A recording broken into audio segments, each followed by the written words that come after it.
wind, water, fire, and earth. Elements of creation, elements of destruction. These are the forces of nature's fury. In Australia, bushfires bring a hellish world of flame and destruction. It was the fire that changed our lives forever. It was awful. It was like a war zone. In 2009, a firestorm would burn through communities. It was just devastating. It was shocking. 173 people died. And in 2019, hellfire returned. It's not a normal fire. The flames engulfed swathes of Australia. It was a scene from the apocalypse. A fire of biblical proportions. Lives lost, thousands of homes destroyed, 1 billion animals dead, innocent creatures pushed to extinction. This is the worst ecological, environmental disaster that could ever happen in this country. Friday the 6th of February 2009, 100 kilometres north of Melbourne is the village of Marysville with a population of 700. Victorians are living through a crippling heatwave. The countryside is tinder dry. The state is in drought. Temperatures exceed 45 degrees Celsius. That's 113 degrees Fahrenheit. And things are only getting worse. The reports on the news, we really needed to be careful. And we knew that whole week. It had been an incredible week up with, 40-degree temperatures, so it was looking serious. Burning temperatures and strong winds were forecast for Saturday the 7th of February. It was like the hottest of hot days, and it had that eerie feel about it too, the heat. The birds were fairly quiet. Seasoned firefighter and captain of the Marysville Country Fire Authority, Glenn Fisk, was acutely aware of any changes in the weather. He was worried. Marysville was surrounded by dense forest. We were at the end of 10 years of drought, so all of the forested area around us was very dry. The week leading up to the fires was also so very dry and hot. Bushfire scientist Kevin Tolhurst was following the weather conditions closely. We had this massive amount of hot, dry air from inland Australia that had been building up for several days that came down through southeastern Australia, in particular through Victoria. Kevin Tolhurst feared a monster fire was on the horizon, one that would be amongst the most destructive ever to hit Australia. All 5 sources of energy came into play. So it was not only high fuel areas, we had complex terrain, we had prolonged drought and the heat wave conditions, and we had very unstable atmospheric conditions. The fire is able to capture all of those sources of energy, and therefore the fire intensity and the destructive power of the fire is so much greater. Despite the severe weather warnings, local Marysville resident Daryl Hull wasn't worried. There was the sensation in town always, for as long as I could remember from childhood, that fire was nothing that would ever touch Marysville. So it was the last thing we were expecting, even though the weather had been so atrocious. Yes, you didn't take the thought of fire seriously. I mean, my father had always been very attached to the town, so we were aware that a fire had been through, but in recent decades, it wasn't anything you took on as real. You didn't imagine that it would happen. Daryl Hull lived in this sleepy village. He'd grown up with the stories of the 1939 fires that had jumped the town. And there was almost a little bit of a myth about Marysville that fire wouldn't happen here. It had too many deciduous trees. Back in the 39 fires, that the fire had leapt the town. Daryl was working as a bartender at the Crossways Historic Inn, a heritage hotel and restaurant run by Pam Phillips and Greg Cherry. We've always loved this environment of the trees, and then I guess we were aware of the fire risks in Australia, but somehow you feel as though there's a wall around your village and where you live a little bit. Knowing what Marysville is with the greenery, we felt safe. And you wouldn't have thought that such a catastrophic event was going to happen. That oppressively hot Saturday was above 45 degrees Celsius, but Pamela had planned a roast dinner for her patrons at the Crossways Inn. And that was all on, ready to go for that night. So there's no way we expected what happened to happen. Marysville Fire Captain Glenn Fisk had lived through many false alarms. You're waiting to see what happens, and many times you do this over the years and nothing does happen. We've stood up in the station on many occasions and not had a call. Glenn Fisk knew this day was different. Firefighters have a tool called the MacArthur meter to calculate the risk of fire. And it's got a scale from 0 to 100. When we put the figures in for the day in February, it ran up to 130, so it was off the scale. With every indication of extreme fire danger, Glenn and his team rehearsed their drill and then returned home to prepare their properties. We went home and did the things that we needed to do to make our own families safe. I went home and discussed my plans with my wife and kids. We would do the normal fire-safe things. In Marysville, Daryl Hull's sense of security was evaporating. Strange, ominous clouds were brewing over town from a fire in the distance. Something propelled me, and I went and got a video camera, which I hadn't owned for very long. And I thought, I think I'll just start filming this. Looking straight above me were these very thick, dense smoke clouds, but all the same, it was very, very dense and quite ominous and quite threatening. I thought, this is really weird. At around 6 o'clock on Saturday evening, the wind changed direction.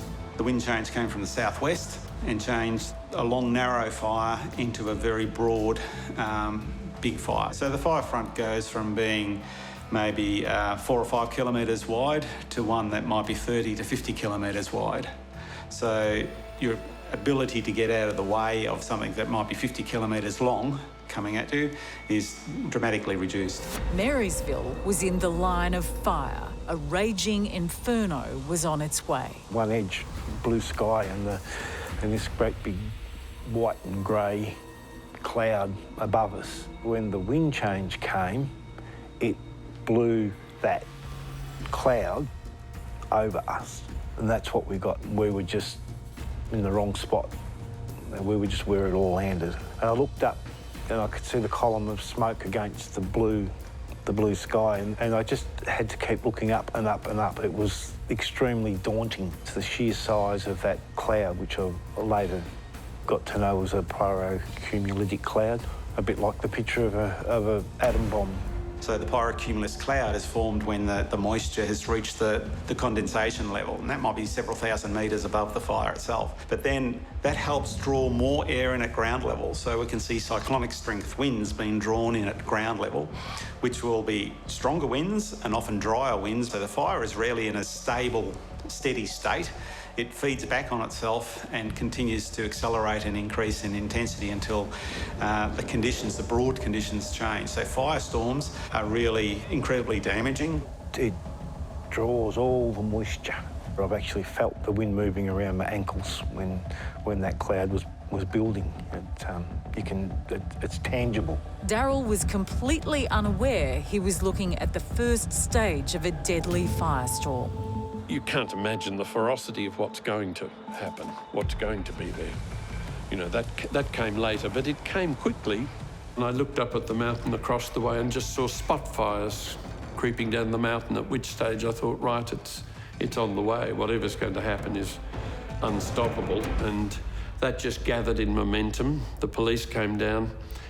There was general panic. It all happened very quickly. The smoke thickened, the mountain disappeared. The convoy of cars started to leave town. Pamela made the decision to try and flee the fire grounds in her vehicle. Greg said, oh, run across the bridge to the Oval. I said, no way, I can't, I'm taking the car. A safe ground had been set up on the town oval, but the cyclonic winds created by the fire were too dangerous for Pamela and her employee to make the trip. Oh yes, there were fireballs, just like hell, really. What I would imagine hell would have been like, you know. It's fireballs everywhere, and thought, wow, this is actually happening.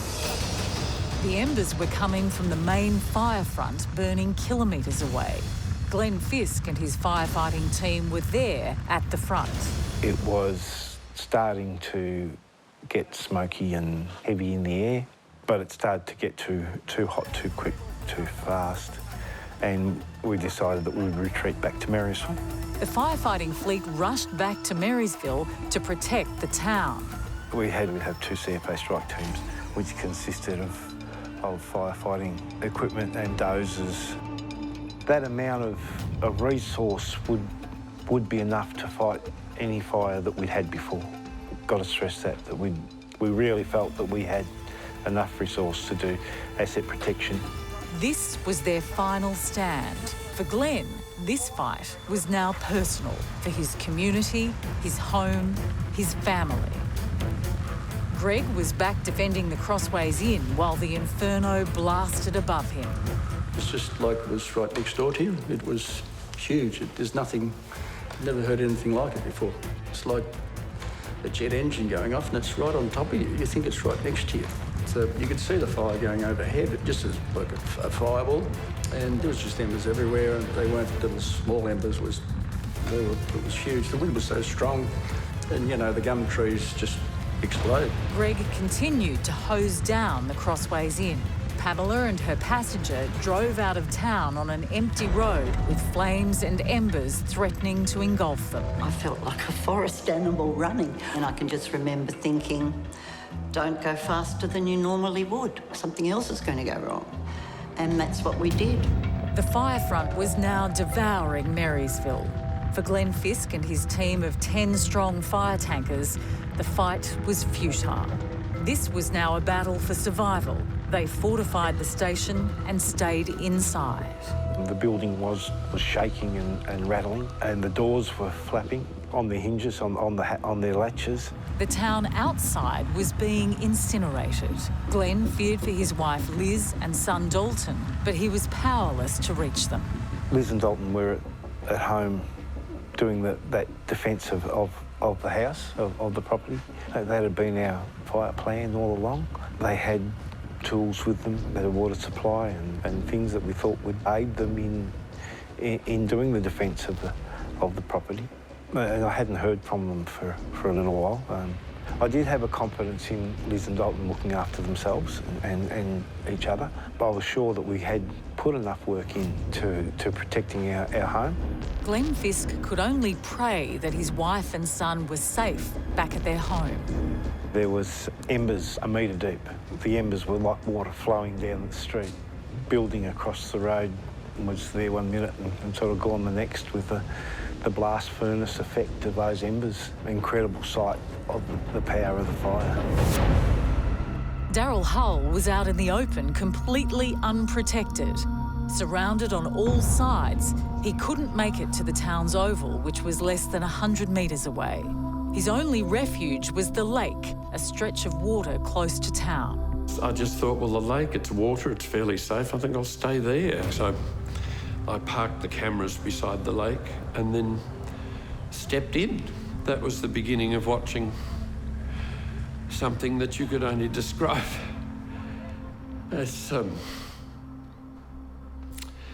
just awesome.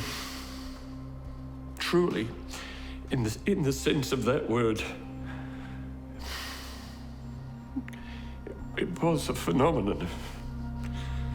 The fire surrounded the lake from all sides. Surreal in that you had to keep saying, this doesn't happen in Marysville, but the reality was sweeping in. I was in the lake, wondering strangely why nobody else had thought to get in the lake. You lose track of time because everything's starting to explode around you. And I was watching fingers of flame creep through the grasses beside the lake. I moved out into the middle of the lake. Then it was a matter of gasping for breath. And then you'd put your head out of the water and hear nothing but masses of hissing of all the embers. The lake was Daryl's last defence against the flames surrounding him. It was so gigantic. Just awesome, truly awesome. The power the power of the thing. Survival expert Kai Furneaux knows exactly what you should do in a bushfire, and Daryl's instinct to retreat to water was a saving grace. A large body of water is an ideal refuge in a bushfire. Just make sure, however, that you take something to float on and then perhaps something to cover yourself with if the fire is super intense. Former military operative Joanna Harmdorf has experienced her fair share of natural disasters, and she has some advice that may save your life during a bushfire. So if there's any bodies of water near your house, then try to make your way there. If there's any pools in the area, try to make your way there. If that's not the case, then think about open areas, fields, anything that the fire can't really go up as aggressive as it would in a wooded area. If you can see an area that the fire has already passed through, then it's also a good tip to go to where the fire's already been. So everything is already burned down.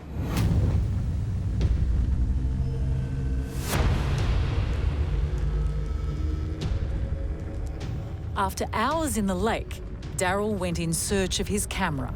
I picked it up and pressed the start button, and lo and behold, the red button went on and it was working. He made his way over to the oval and continued filming. Well, then I realised the extent of what was happening because everything was in flames. So I concentrated on what was in front of me, which were the buildings down towards the river.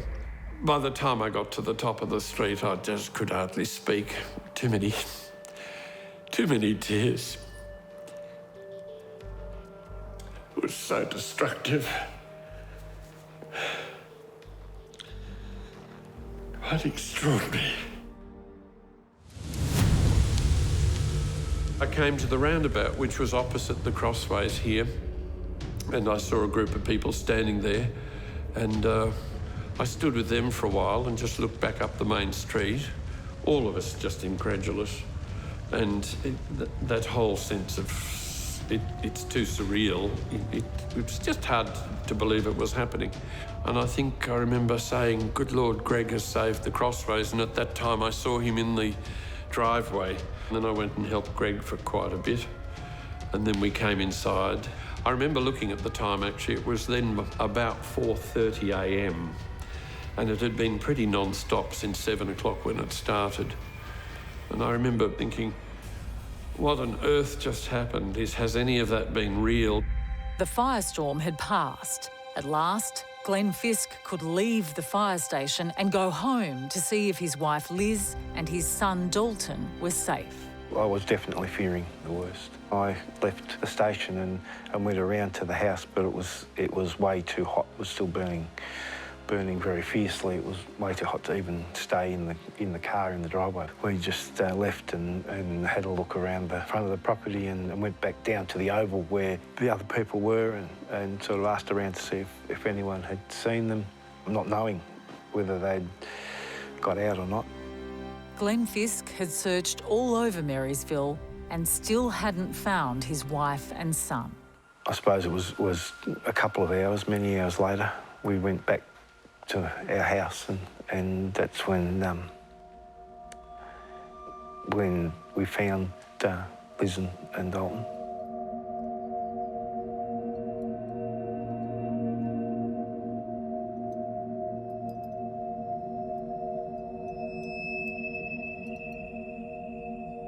Glenn's worst fears were confirmed. He found his wife and son inside their burnt-out home. They had died in the fire.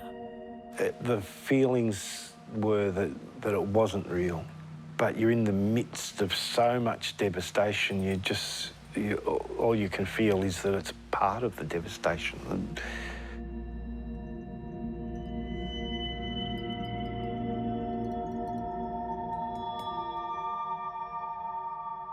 For Greg and Pam, the next day was a sobering reminder of how close they came to losing their lives. Just the smell of burnt ash and looking out and just seeing devastation, which was everywhere. You couldn't look anywhere and not see it, except here. I think I was just very aware that I was alive all night. I was thinking I'm actually still here. The day that had just passed became known as Black Saturday. There were over 400 buildings in the town prior to the fires, yeah, and there were just 13 left. It's like a total annihilation.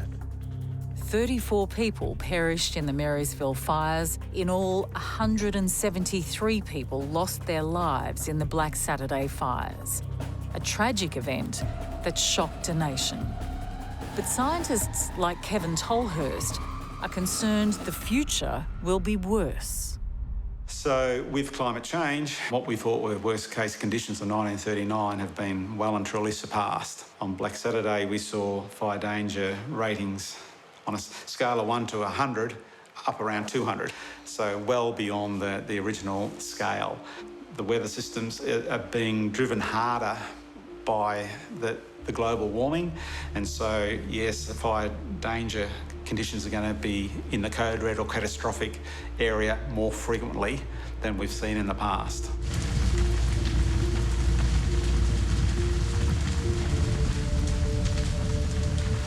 Black Saturday became a tragic forerunner for another catastrophic fire, a code red, a wild inferno that blazed not for a day, but for a season. It happened during the black summer of 2019 and 2020, where supercharged firestorms tore through the country. It had been the hottest and driest year in Australia's recorded history. The scene was set for a summer of hell. Christ, he stopped.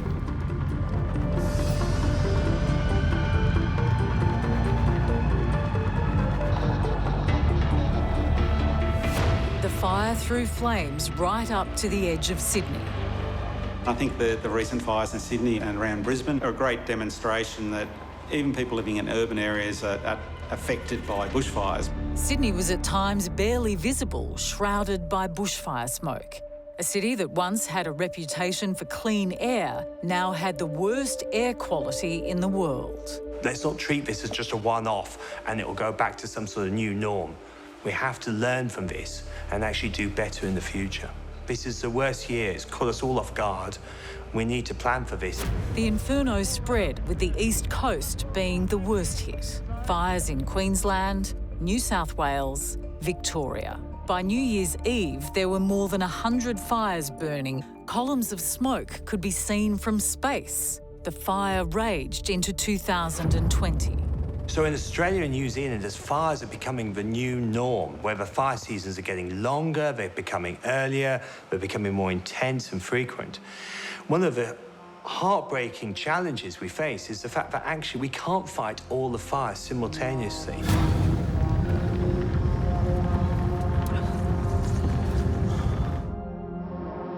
But on the mid-north coast of New South Wales, near the city of Port Macquarie, the village of Forbes River was to be almost obliterated by flames.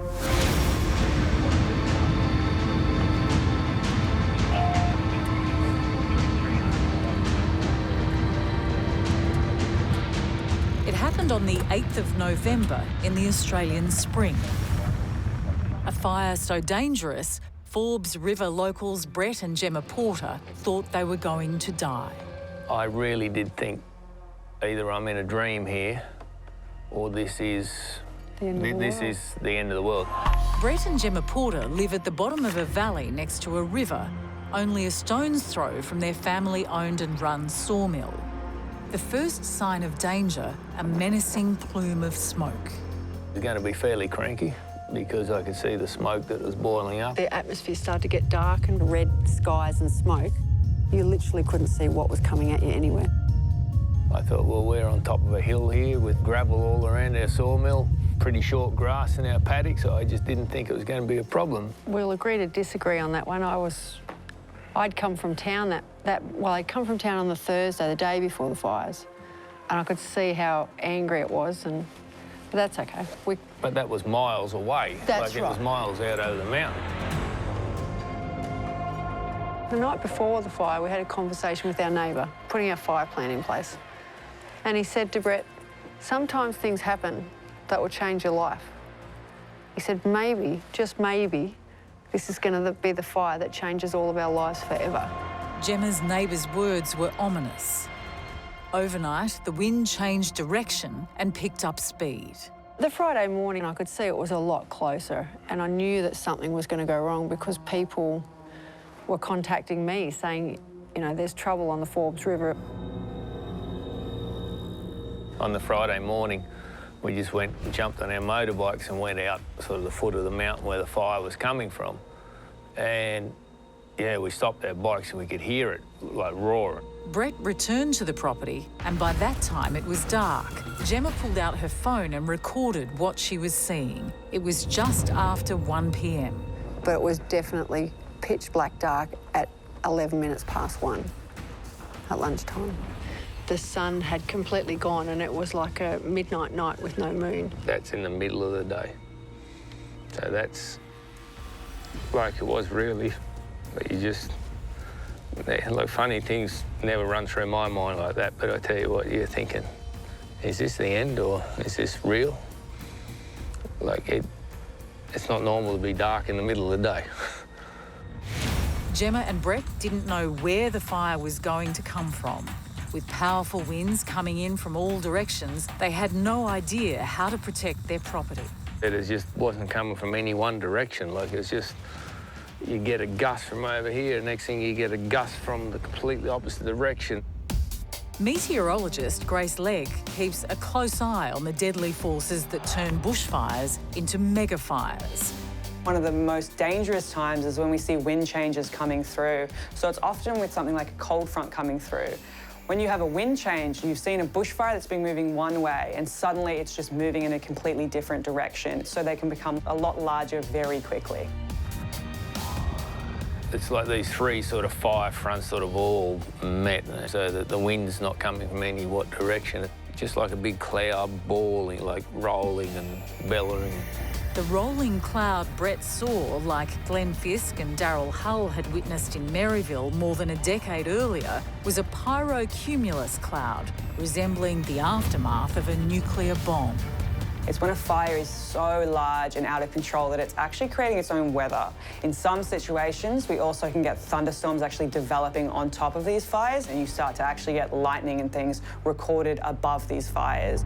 The fire column can reach so high it brings down icy cold air from the stratosphere. There's been reports of tornadoes within that, and even large hail has been thrown out. So you end up with hailstones as well. It's, yeah, very dangerous. It's very hard to explain. It was just, you just don't know what you're in. You don't know if you're in a tornado or a twister or a storm that went wrong. Brett was confronted by a firestorm. And like a scene from The Wizard of Oz, the cyclonic winds from the firestorm swept Gemma from the ground with frightening power. When it picked me up and put me, you know, 100 metres away, it was like it was that full of solid matter that it just literally picked me up like I was in a chair. And then carried me through the open gates and then down to the end of the lily-pilly hedge down the bottom there. Miraculously, the powerful winds dropped Gemma unharmed, but she wasn't out of danger. When the fire gets large enough, it's basically becomes a meteorological event. Unstable atmospheric conditions can enhance the prevailing winds and effectively double the wind speed and produce cyclonic strength. If it gets organised, we can get a fire tornado coming out of that large air movement. We can get dry lightning coming out from the cloud, and that can be starting fires 25, 30 kilometres downwind of where the main fire is. So all of those factors enhance the destructive power, but also the rate at which the fire moves across the landscape. Yeah, 16 kilometres in 12 minutes. That's how fast the fire was travelling. And then, like falling stars lighting up the night sky, the embers and fireballs rained down. The fires were just all around. The fireballs were dropping and exploding when they hit the earth. I think we just lost everything.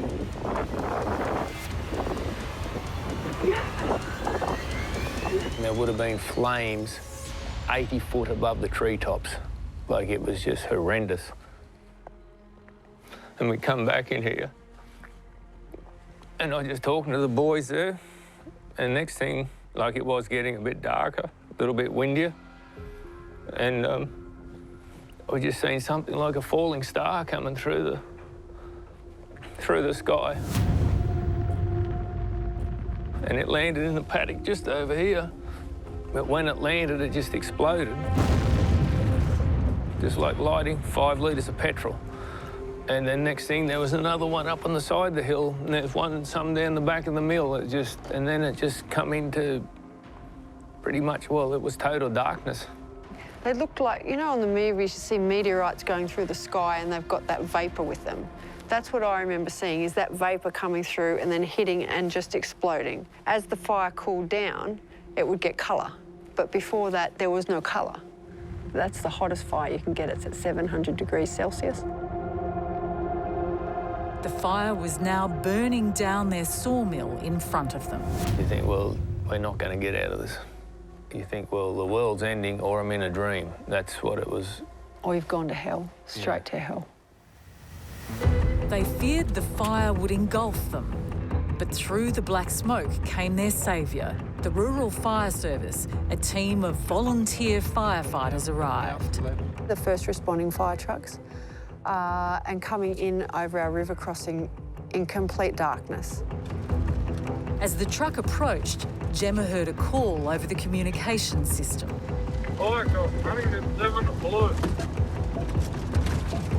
Mount George 1, fire commander. They called back to fire comms, code 7 blue. And after the fires, when I asked them what code 7 blue was, he said we were given a choice as to whether we go in or not. And if we did go in, it was on code 7 blue, which is go in, extract the dead bodies and come out again. They just didn't think there'd be anyone still sort of alive in there. It was pretty confronting when we found out what it was and what it meant. Once the Rural Fire Service realised Gemma and Brett were still alive, they joined the fight. No, I'll never forget it to this day. There's a girl there, she was right in amongst it with a hose she could hardly hold. And, like, the flames were getting fairly serious. And I said I couldn't get her attention, and I pulled on the hose. God wasn't going to go in that close.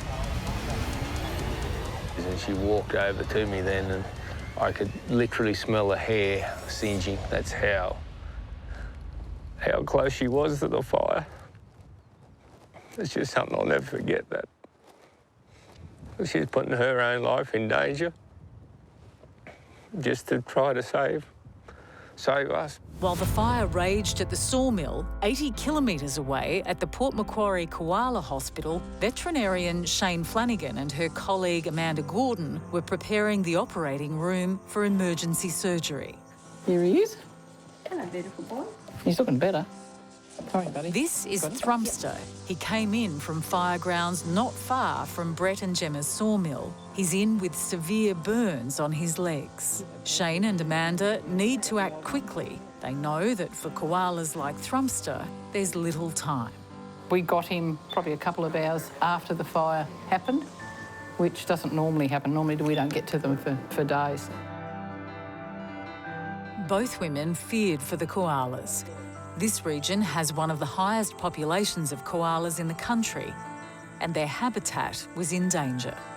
He was sitting in pretty sad-looking bit of burnt country. It was awful. So you can see he's had burns on the tops here. They're only partial thickness burns. He was pretty lucky, really. Port Macquarie has the only koala hospital in the world, and on this day, fire victims were being rushed through the doors. We've got to do a burn patient in a minute after this one. Just change the bandages, and it looks like we've got another burnt one coming in. And this fire has been particularly devastating to the koalas in the area because of its ferocity. The ferocity and the velocity of the fire has been extraordinary. In this particular fire, a fire that was burning so hot that it went through and then went to the crown of the trees. And with koalas, that's particularly important because their adaptive behaviour is to go to the top of the trees. They have just gone through, and that's where that behaviour hasn't served them very well. A lot of it is with the paws being very badly burnt, so climbing back up and down the trees that have been burnt. They get a lot of those injuries on their noses as well. The paws is the most of concern always because a koala has to be able to climb a tree, and if they can't climb, they're not a koala essentially. So we make a really big assessment about whether or not the injuries are bad enough so that the claws will be affected. Oftentimes with the burns, the nail bed gets really damaged. Yeah, it depends on the severity of the burn. So when the koalas come in here, they've got everything from superficial burns to full thickness. And full thickness burns are the ones of major concern. Funnily enough, they're not as painful as superficial and partial thickness burns. You've got what's called the golden hour or the golden 3 hours post a fire, and that's when you need to cool the burns down as quickly as possible. We don't have that luxury, so their burns continue to cook, and that's why we end up getting animals that are probably more severely damaged than if we'd got them in earlier. So for Shane, Amanda and the Koala Hospital rescue team, it was all hands on deck. Scott and the other team, we had 20 search and rescue people, and so they were the team that went out and searched and got the koalas, and we were the receiving team, so we were here dealing with them as they came through the door. So it worked really well. It was really good teamwork. So I think we found his bleeding problem. Yeah. It's a burn that's split. Couldn't be a worse place. The koala is usually a very territorial animal, but today Thrumster knows Shane Flanagan is here to help. They just become quite accepting and let you do it. And I think because in a lot of respects, all they see us as is a source of food, water and comfort, and that's why they let us do it. But they're usually pretty quiet. They sort of, once they work out that you're not doing anything horrible to them too much, they seem to just settle into it. Yeah. He'll make a full recovery. Koalas get, like all animals, when they get burnt, their skin can contract as the burns heal. So that's why it's important to massage and stretch the digits to make sure there's no contracture. This is Frizzle. Today, Frizzle's burn bandages are being replaced. She was from a fire about 4 or 5 weeks ago, and she's been here for a good month. And hopefully we might even not need to put a bandage back on yet. We'll find out in a sec. For koalas like Frizzle, the road to recovery is a slow one. So there, a little bit of tissue there.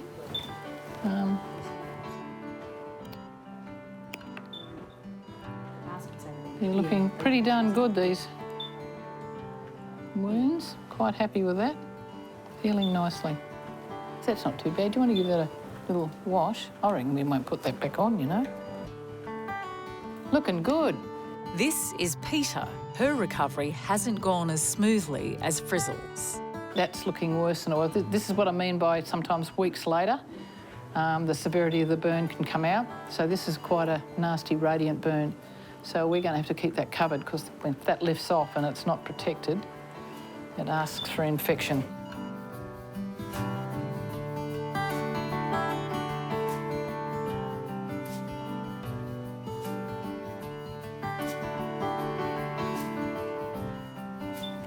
And touch wood, we haven't had any infections.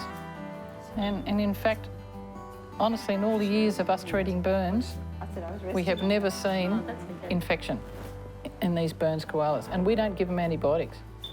So I think as long as you do really good bandaging.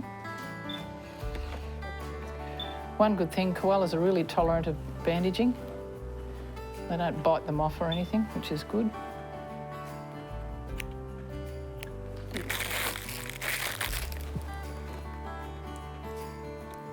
Hey?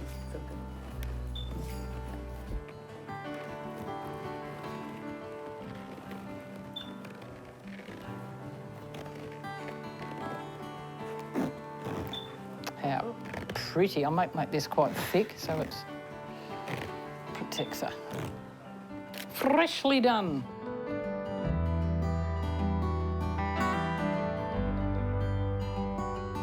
Shane and Amanda hope that eventually, once the fires are over, these koalas will be well enough to be let back out into the wild. But many koalas haven't survived this harrowing fire. Sometimes these koalas come in And we go, nah, we're not even going to treat that animal. That's just not fair, and we've had to euthanase some. You could feel the devastation, and amongst all of the volunteers, because so many of the koalas that we've treated from here have also gone back into that area, the smaller joeys and juveniles that have been hand-raised. That's a big place that we've actually been able to put them in. That forest where hand-raised koalas were released was incinerated. Those koalas from that area have the most diverse, they're most genetically diverse in Australia, and which means actually in the whole world. So you can imagine it's not just koalas that have died, it's an extraordinary koala, that's a koala population that has gone as well. The death toll was heartbreaking. Thousands of koalas. And not to mention all the other animals that have died as well. Holy dooly. Kangaroos, possums, echidnas, everything. It's just carnage. Absolute carnage. So many animals have died. And not only is it just a huge loss, it's the agony and pain so many of these animals go through.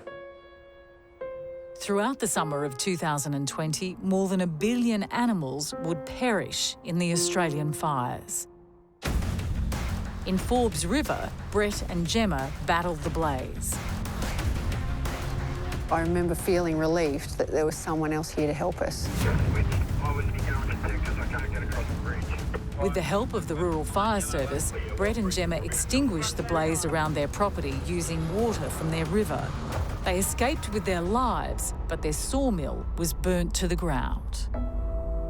Many Australians weren't so lucky.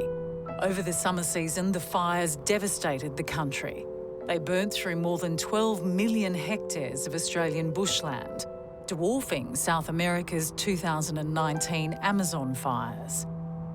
11 million Australians were impacted by the smoke, thousands of homes destroyed, and 33 lives lost, 8 of those firefighters. One of the last remaining fires burned for more than 70 days. It was only heavy summer rain that stopped the bushfires. But scientists are telling us that wild hellfire will strike again, and it will strike harder and faster. We're going to actually have people prepared for fires and other extreme events which they hadn't really ever thought about. It's going to change. This land of extremes, of fire and drought, is going to become more intense and more frequent. It's the new norm, which is perverse, really, when we talk about extremes being unusual and unpredictable. They're almost becoming predictable. And that's going to have an impact on how we, as a society, survive. So with changing climate, we're certainly going to see more extreme fire events because there'll be more fuel and more severe weather conditions. And that's been modelled, that's what's being forecast, and that's what we're observing. It's inescapable now that the impact of climate change is here to stay. So we're seeing these marine heat waves, we're seeing terrestrial heat waves. They are both increasing in intensity and frequency. Our bushfire season is extending, we're getting more severe bushfires. And so the warmer the baseline or global climate gets, the more likely or the more conducive conditions will be to have more intense fires. So these are fires that generally occur within the catastrophic rating. They form their own weather systems and have dry lightning, and very extraordinary, but also very, very dangerous. The Black Friday and Black Saturday survivors aren't scientists, but they've seen wild weather firsthand, and they think our world is changing. I must say, every summer, I mean, I'm extraordinarily aware of what's going on around now, as I think perhaps the whole country is. The fires in this area and across New South Wales is unprecedented. The ferocity of them, the intensity of them, and how much country they've wiped out. Just never in recorded history has this ever happened. And I doubt very much whether it happened before Europeans of this magnitude. Doubt very much. So how concerned am I about koalas into the future being able to cope with these extreme fires? Is there an answer? No. Can koalas adapt that quickly? No, that takes time. And we have changed things so quickly, human beings' activity in the world to change climate. How can they adapt to that fast? We are seeing something that is unprecedented. The patterns of it are becoming longer, more intense. Over time, we're seeing record temperatures, not just today, but tomorrow and the next day and the next day and that whole month. We here at the Koala Hospital believe that it is climate change that is in action here that we're seeing. 10 years later, life in Marysville is returning to normal, but the lush greenery won't hide the scars. You know, the emotions around you can't sort of say that it doesn't. You can't quantify it. That's what I'm trying to say. It doesn't quantify. Pam and Greg still run the Crossways Inn. Daryl does the odd weekend shift. A decade on, they grapple with what happened. It certainly does something with your mind like that. You're never really quite the same. No, that's true. It's sort of very overwhelming that things can just occur. It was almost like an instant to me. It just happened, you know, you don't expect it. And the ferocity of it was just enormous. After you see that sort of power, you realise just how small humans are. We did not have a chance of fighting a thing like that. With their sawmill destroyed, Brett and Gemma have to start again. But they're doing it with the support of their small community. Seeing how many people have put their hand out for us and donated us money. It's unbelievable. You just don't realise how many good people there are still around. There's just so many good people that's come forward, gave us donations, still come and done things for us and not charge us. Just gave us a pat on the shoulder and said, that's on us this month. Like, it's just, yeah, it's unbelievable. It'll change me for life. I'll have a different outlook. The Porters have had to rebuild from scratch. Once the proud owner of his own business, Brett now drives trucks to make ends meet, and Gemma has started a small business of her own. My background is food technology, so it all makes sense to me. It's something I enjoy doing. And the only thing that made sense to me was burnt meal puddings. So off we go as burnt meal puddings, and we'll see where this new world goes to. I'm trying to make it the light at the end of our tunnel. And for the Port Macquarie Koala Hospital, there is a glimmer of hope. As the forest regenerates, the koalas can return to the wild, where they belong. Because you're actually having some wins, that actually has made the energy around the Koala Hospital a little more cheerful, I suppose. Oh, that's what you do when you're an animal person, and I think any animal person on this planet would do the same as we do. You know, if you love animals, you just love animals, and that's what you do.